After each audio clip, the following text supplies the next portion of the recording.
Kali ini saya akan membahas sebuah film yang kabarnya membuat orang ngantuk dan tertidur di 10 menit pertama.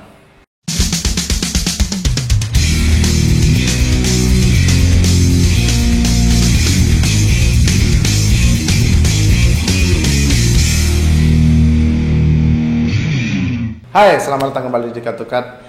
I'm Thinking of Ending Things adalah sebuah film karya Charlie Kaufman yang diangkat dari sebuah novel berjudul sama. Bagi kawan-kawan yang pernah menonton Eternal Sunshine on the Spotless Mind, barangkali paham bahwa film ini adalah film yang tidak diperuntukkan untuk semua orang. I'm Thinking of Ending Things barangkali adalah film yang sangat segmented, tidak ditujukan untuk semua orang, tidak ditujukan untuk semua penonton film yang mengharapkan sebuah film dengan alur konvensional ataupun dengan plot konvensional di mana ada babak 1, babak 2, babak 3, di mana ada setup, konflik, kemudian resolusi. Film ini tidak menggunakan pola yang sama seperti itu. Makanya wajar kebanyakan orang akan menganggap film ini sangat membosankan, bikin ngantuk dan tidak jelas. Tapi bagi saya film ini sangat menarik karena tidak semua film harus menggunakan plot ataupun harus menggunakan template plot yang sama. I'm Thinking of Ending Things sebetulnya adalah film psychological yang kabarnya Charlie Kaufman sendiri secara sarkas mungkin menyebut film ini horor. Walaupun sebetulnya film ini sama sekali tidak horor. Ini adalah drama psychological tentang seorang karakter Jack yang terlihat sangat rumit, tapi sebetulnya film ini sangat sederhana. Film I'm Thinking of Ending Things berangkat dari karakter Jack yang mengajak pacarnya untuk menemui orang tuanya di sebuah pedesaan ketika turun badai salju. Di perjalanan mereka mengobrol tentang kesukaan mereka masing-masing, tentang preferensi masing-masing. Kemudian ketika sampai di rumah Jack, dia bertemu dengan kedua orang tua Jack. Mereka sekeluarga makan malam, kemudian mengadakan obrolan basa-basi, obrolan ringan tentang masa lalu Jack, tentang bagaimana mereka bertemu.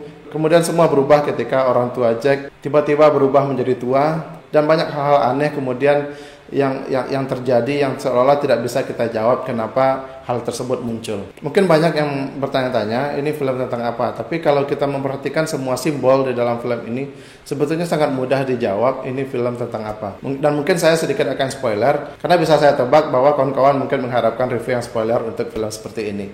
Ya, jadi I'm Thinking of Ending Things adalah cerita tentang karakter Jack, seorang janitor di sebuah sekolah lulusan jurusan fisika yang sangat berprestasi, kemudian terpaksa menjadi penjaga sekolah karena sesuatu hal yang diceritakan melalui percakapan antara Jack dan si perempuan yang ikut bersamanya ke rumah orang tuanya.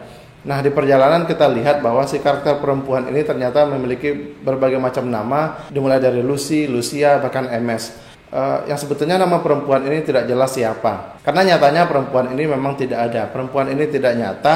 Perempuan ini hanya bersumber dari pikiran, dari imajinasi Jack sendiri, di mana dia pernah melihat perempuan ini sekali melalui jendela yang kemudian dia bayangkan Lucy ataupun Lucia adalah kekasihnya ataupun pacarnya yang dikenalkan kepada orang tuanya di sebuah pedesaan. Saya menonton film ini dengan menggunakan sedikit perspektif psikoanalisis, yaitu Sigmund Freud, di mana mimpi bersumber dari suppressed desire ataupun keinginan yang terus-menerus ditekan. Semua yang kita saksikan di film ini barangkali adalah keinginan yang terus-menerus ditekan oleh Jack yang kemudian termanifestasi menjadi cerita khayalan yang panjang, yang sebetulnya karakter Lucia ini adalah tipe perempuan yang sangat diinginkan Jack melalui dialog-dialog yang terjalin antara mereka berdua. Di beberapa simbol diantaranya penyair William Wordsworth yang berbicara tentang puisi berjudul Lucy juga, yang dia bicarakan dengan karakter Lucy yang ikut bersamanya. Bagi kawan-kawan yang mengikuti penyair William Wordsworth, barangkali mungkin sedikit familiar dengan puisi-puisi penyair ini yang cukup banyak menggambarkan tentang kesendirian. Salah satu kutipan puisinya yang saya sukai adalah I wander lonely as a cloud, yang saya rasa juga menggambarkan tentang kesepian. Nah, film ini berbicara tentang itu. Film ini berbicara tentang kesendirian, tentang seorang introvert, tentang seorang yang mengalami social awkward, yang tidak bisa mengungkapkan perasaannya kepada orang lain, yang mungkin terkurung dengan dunianya sendiri. Nah, bahkan film ini menggunakan aspek rasio kotak.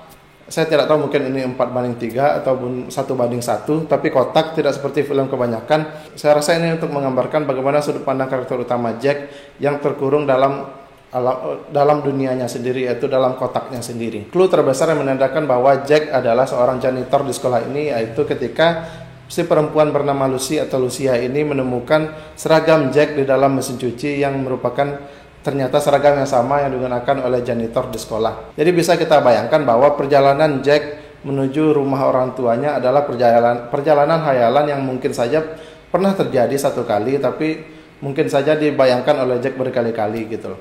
Dia menemui orang tuanya dari mulai orang tuanya sehat, sampai orang tuanya sakit, sampai orang tuanya tua. Sesuatu yang sama sekali mungkin tidak pernah terjadi, tapi dibayangkan oleh Jack, dia melewati masa perjalanan itu dengan perempuan hayalannya yang bernama Lucy ataupun Lucia. Karakter lain yang diperlakukan sama yaitu karakter karyawan penjaga es krim di Tulsi Town, yaitu 2 karyawan centil dan 1 karyawan pemalu yang sebetulnya ditemui oleh Jack secara tidak sengaja di sekolah tempat dia bekerja.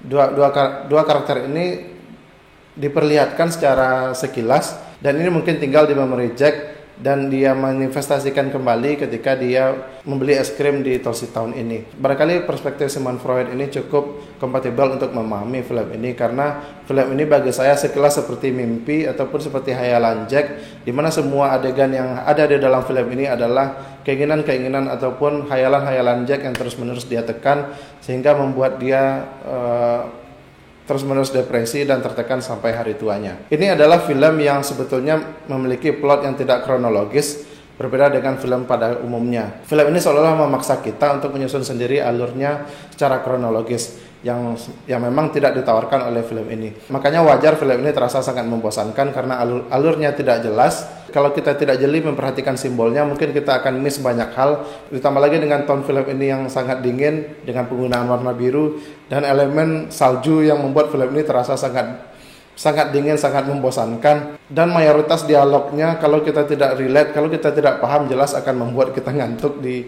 10 menit pertama film ini. Di dalam film ini juga kita sering menemukan adegan ketika karakter perempuan Lucy ini menerima telepon dari seseorang bernama Lucy juga, yang ternyata ini adalah narator ataupun dialog yang asumsi saya mungkin ini adalah dialog kontemplatif si Jack sendiri kepada dirinya. Nah, kalau kawan-kawan membaca novelnya, saya juga tidak membaca novelnya, tapi kabarnya di dalam novelnya karakter Jack melakukan bunuh diri di bagian akhir. Film ini tidak memperlihatkan secara lugas adegan bunuh diri, tapi saya rasa menampilkan adegan bunuh diri secara tidak langsung, yaitu ketika karakter Jack keluar dari mobilnya dalam keadaan telanjang dan dia mengikuti babi animasi, babi kartun melewati lorong sekolah. Saya rasa kemunculan babi ini adalah simbol lain juga. Kalau kawan-kawan ingat adegan awal ketika Jack dan karakter Lucy berteduh di sebuah kandang dan dia menemukan ada bangkai babi yang mati, saya rasa babi ini adalah simbol dari kematian. Sangat sulit untuk menjelaskan ini di dalam film, tapi kalau kita hubungkan dengan babi di awal filmnya, saya rasa babi ini adalah simbol kematian. Babi ini juga kita temukan di meja makan, yang sama sekali saya rasa tidak disentuh juga oleh semua karakter dalam film ini. Hal absurd lainnya di dalam film ini ketika karakter Jack pada akhirnya memenangkan Nobel Prize dan dia memberikan speech kemenangannya di mana semua orang-orang yang pernah dia kenal sebagai penontonnya dan dia terharu. Ini saya rasa sangat relate sekali dengan saya dan sangat mudah saya pahami karena terkadang kita secara tidak langsung sering membayangkan hal-hal seperti ini, di mana kita memiliki sebuah prestasi di mana orang-orang akan merayakan kemenangan kita.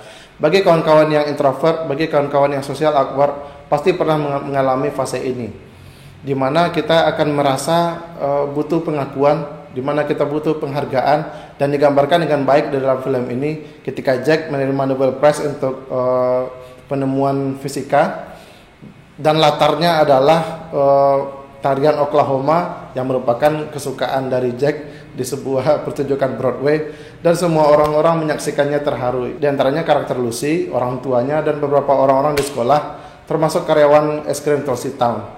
Saya rasa film ini berhasil menggambarkan kesunyian, kesepian seorang janitor.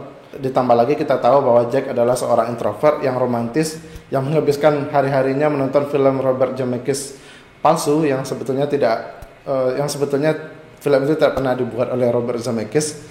Tapi Jack adalah seorang karakter romantis kompulsif, hopeless romantic yang menghabiskan waktunya sendirian dan membayangkan mengenalkan seorang perempuan kepada orang tuanya. Tapi sayangnya semua adegan itu tidak pernah ada karena semua adegan itu hanya ada di kepala Jack. Nah, dengan semua penggunaan simbol ini saya rasa wajar ketika film ini tidak akan disukai oleh banyak penonton.